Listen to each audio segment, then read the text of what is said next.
13 sur 21, c'est le score final des Français sur leur culture financière, un résultat similaire à la moyenne de l'OCDE selon la Banque de France. 50% des Français n'ont qu'une idée approximative de ce qu'ils dépensent par mois, mais de toute façon, pour 42% d'entre eux, l'argent est fait pour être dépensé. Mais 69% jugent leur connaissance moyenne ou faible sur les questions financières. Alors faites-vous partie des 30% restants. J'ai trouvé pour vous sur le site The Interest de Cashbee un test pour mesurer votre culture financière et il contient des concepts fondamentaux en épargne, les intérêts, l'inflation, la diversification et le risque.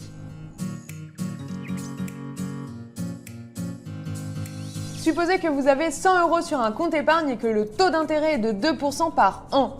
Après 5 ans, combien pensez-vous que vous aurez sur ce compte si vous ne touchez pas à la somme déposée ?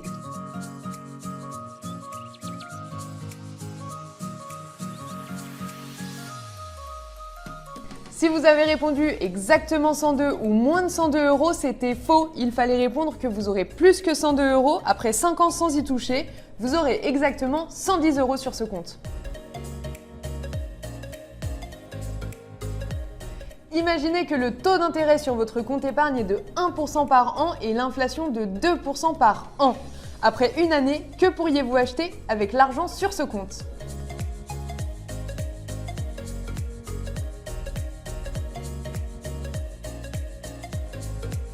Il fallait donc choisir la réponse 3, vous auriez moins d'argent qu'aujourd'hui. L'affirmation suivante est-elle vraie ou fausse ?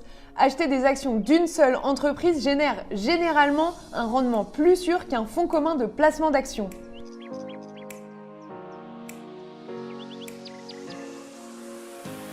C'était faux. Effectivement, il n'est pas plus sûr d'acheter des actions d'une seule entreprise plutôt qu'un fonds commun de placement d'actions. Si vous avez répondu correctement aux 3 questions, bravo, vous faites partie des 30,9% de Français qui ont réussi ce test.